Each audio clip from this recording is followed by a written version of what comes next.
Hi, this is Margie Carhart. I'm here to present the final project on behalf of myself, Megan Nelligan, and David Parolin.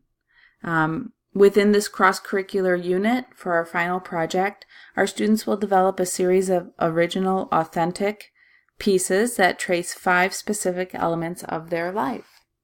As Ferris Bueller said, life moves pretty fast. If you don't stop and look around, you may miss it.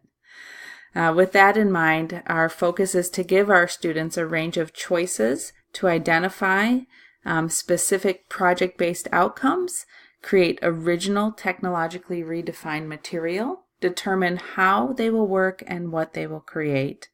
We wanted to take kind of the common traditional summative components of some student learning done in the 11th grade and reinvent them in a new and technologically enhanced fashion. So with that in mind, let's move forward.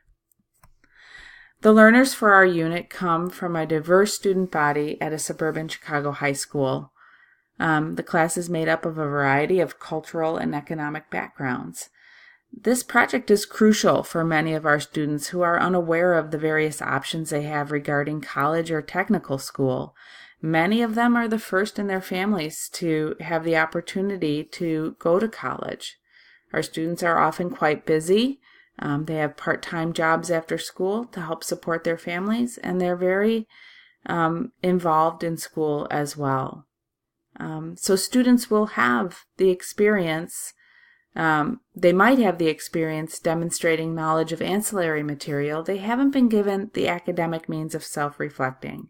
So we're hoping that this project gives our diverse student learners that opportunity. The objectives for this cross-curricular project are similar. We're working with rubrics, so we don't have a percentage that we want our students to reach, but we're asking them and supporting them to reach at least a proficiency level for the 2 objectives that you see on the screen.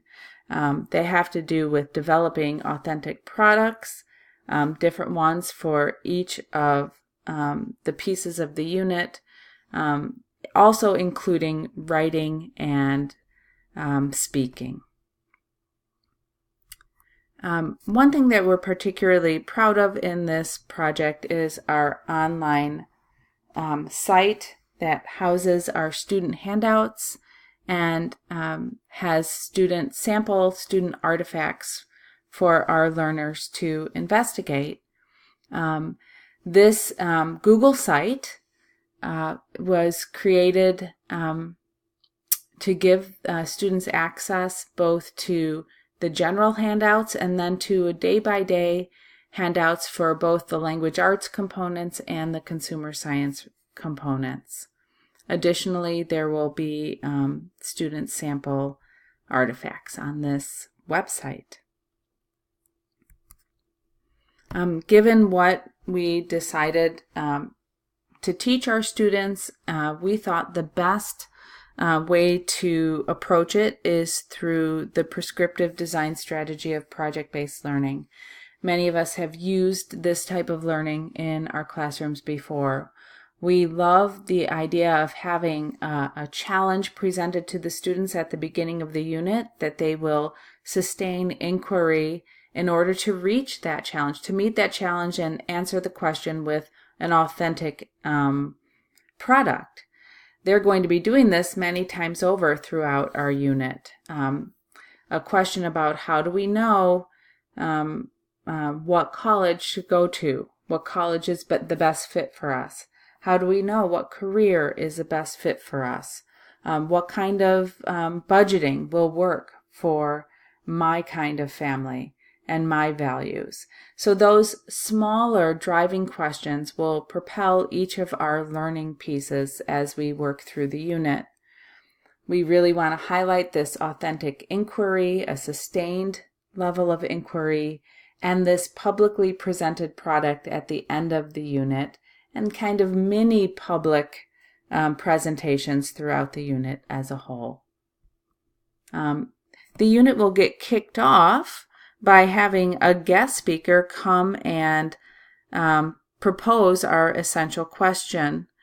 We feel it's important to have someone from outside the classroom to pose this question, as authentic project-based learning does, this same person, perhaps a hiring manager or a college career counselor, will be with our students at the end of the unit to listen to their authentic presentations based on the learning that they did. So moving into the day by day, the first few days in both the ELA classroom and in the consumer science classroom has to do with investigating college. Students will use a website called Career Cruising to investigate college, and they will also be using Google Docs in the English Language Arts classroom to write a personal statement for their college application. And through modes of feedback and revision and reflection, students will come up with an authentic and valuable product for their college search. Moving on, students will investigate careers, again with Career Cruising. We're hoping that they would be able to Skype with perhaps a hiring manager in a field that they're interested in and possibly pursuing in the future. Two of the authentic products for them would be a cover letter and a resume. Again, our hope is that through the Google Doc platform, they will be able to share these pieces with an authentic reader from outside of the school to give them feedback. In the consumer science classroom, they would have a guest speaker talking to them about the qualities that make a strong resume and strong cover letter. You see a sample of a student resume on the screen. We wanted to point out that it's really important in project-based learning for students to have a time of reflection. The use of Google Docs and Google Forms will help us with this component of our learning design. Students will also be using the Google Suite as they investigate different parts of being in a family. One thing they will do in the consumer science class is create a budget using Google Sheets. In the English Language Arts class, they will be writing an extended definition essay and then turning it into a podcast, which will be shared with one another in class. Again, they'll receive the feedback through the Google Docs, and then that authentic product of a podcast about family will go into their digital portfolio and be shared with one another. Of course, every family eventually needs a vacation, as do many teachers. So we are hoping that for the vacation piece, students will do an authentic research of a vacation spot and create an Adobe Spark brochure that will highlight their research findings in authentic product that can be shared with many other people. And for the consumer science class, which I think is a very yummy idea, students will be able to make a video teaching one another how to create authentic cuisine from a location of their choice.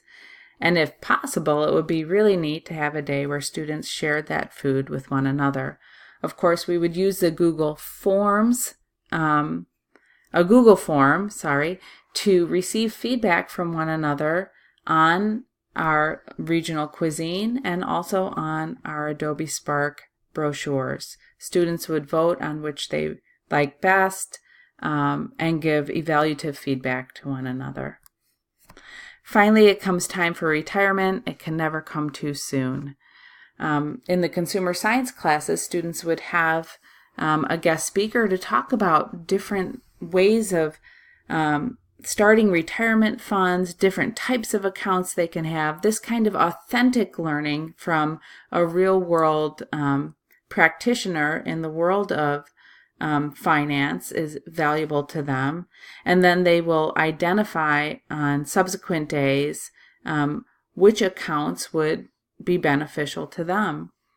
In the English Language Arts class, students would be analyzing poetry and then writing their own poem, mimicking the mentor poems that they looked at, poems that reflect on life, for example, and then creating a video or a podcast of their own poems to be shared with one another and to receive feedback.